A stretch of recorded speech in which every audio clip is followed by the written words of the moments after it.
The hate is real. That's how the story begins. Not with a hard foul or a buzzer-beating three-pointer, but with a whisper that grew into a roar. A whisper about a league more concerned with controlling the voices of its players than fixing the problems that keep undermining its own product. At the center of it all stands Caitlin Clark, the Indiana Fever star who has become more than just a basketball player. She's a cultural force, a ratings magnet, and somehow the WNBA's most controversial figure for saying 4 simple words. Refs couldn't stop us. Let that sink in. The face of women's basketball, the athlete who has filled arenas and sent television numbers soaring, was fined $200 not for fighting, not for unsportsmanlike behavior on the court, but for typing a one-line joke on Instagram. In a league that has long struggled for relevance, Clark has been a lifeline, dragging women's basketball into conversations it hadn't entered before. And yet, instead of celebrating her wit, her authenticity, and her ability to connect with fans, the WNBA decided to make her an example, not of excellence, not of leadership, but of what happens when you dare to speak the truth too plainly. The absurdity of the situation becomes even clearer when you look at the timing.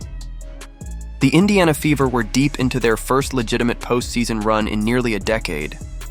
They had stunned the Las Vegas Aces in the opening game of the semifinals, an upset that sent shockwaves across the league.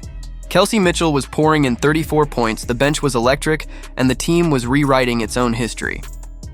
This should have been the moment the WNBA leaned into the underdog narrative and put its product on full display. But instead, the league's attention drifted away from the floor and into the comments section of Instagram, where it found its great offense: Clark cheering her team on. It's laughable when you think about it. A league that has turned a blind eye all season to the cheap shots, the flagrant fouls, and the overly physical play targeting Clark suddenly discovered its backbone, not on the hardwood, not in the name of protecting its stars, but in punishing them for harmless words. 4 words that every Fever fan, and frankly every neutral viewer, had already been saying aloud all year. Refs couldn't stop us. That wasn't an insult. That wasn't an attack. It was a tongue-in-cheek acknowledgement of what had become obvious.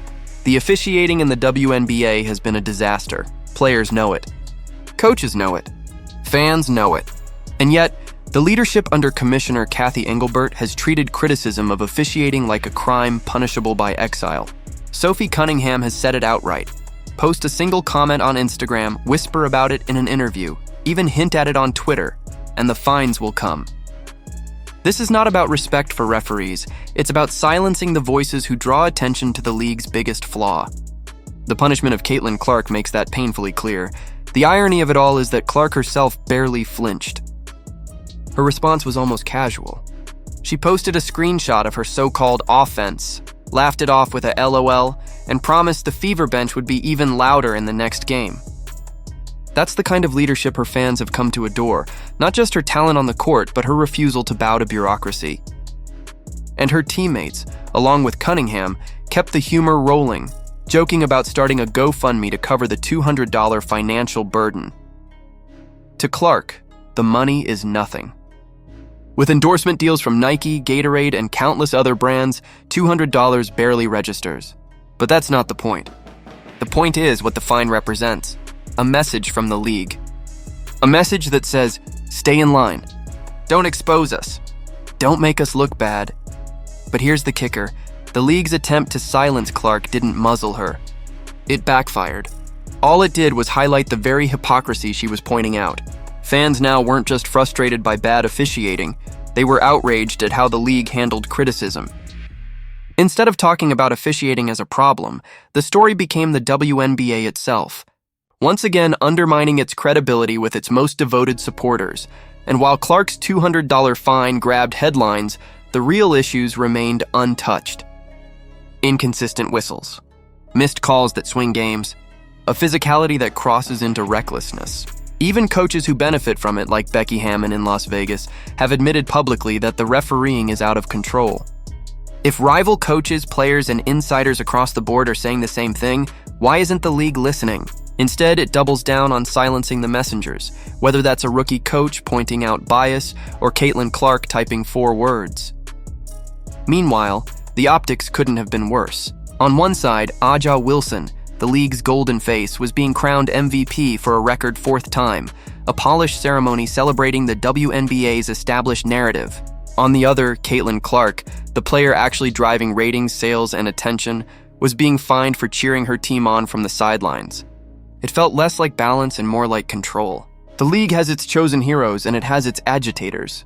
And if Clark's impact threatens that balance, the response is swift and punitive. But here's the reality. Without Clark, the WNBA wouldn't even be having these conversations. It wouldn't be selling out arenas. It wouldn't be enjoying its highest TV ratings. It wouldn't be breaking into mainstream sports debates on a weekly basis. Caitlin Clark has elevated the product beyond anything the league has managed in decades, and instead of amplifying her, the leadership has chosen to police her. That's not just short-sighted, it's sabotage. Because the truth is, Clark didn't damage the WNBA with her comment. She exposed it. She exposed how fragile its leadership is, how thin-skinned it has become, and how misplaced its priorities remain. The Fever are fighting through injuries, playing without their superstar, shocking the two-time champions in their own arena, and the story that emerges is a $200 fine for a bench comment.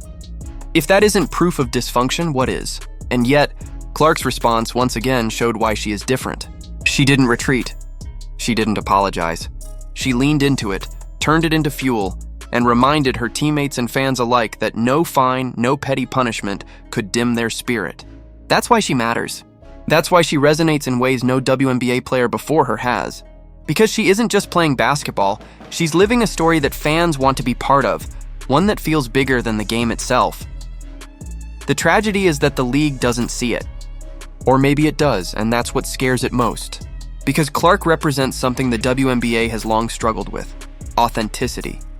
She doesn't play politics. She doesn't stick to the script. She tells the truth, even if it's inconvenient. And in a league where authority is prized above accountability, that makes her dangerous. The fine wasn't about money. It was about control. And it's a reminder that as much as the WNBA wants to grow, it may never fully thrive until it learns to embrace voices like hers instead of punishing them. The message, whether Engelbert realizes it or not, has already been sent. Fans aren't laughing with the league. They're laughing at it. They're watching a commissioner scroll Instagram like a hall monitor, finding the very players who keep the lights on, and asking themselves how much longer the league can afford to keep getting in its own way. Caitlin Clark may have been punished, but the real punishment is the one the WNBA has inflicted on itself. It had a chance to ride the wave, to amplify its most marketable story, to fix its most glaring issue. Instead, it chose to silence, to control, to diminish. The drama surrounding Caitlin Clark's $200 fine isn't about the money. It's about the message. And unless the WNBA learns to listen, not just to Clark, but to the fans, the coaches, the players, it risks losing the very momentum she has given it.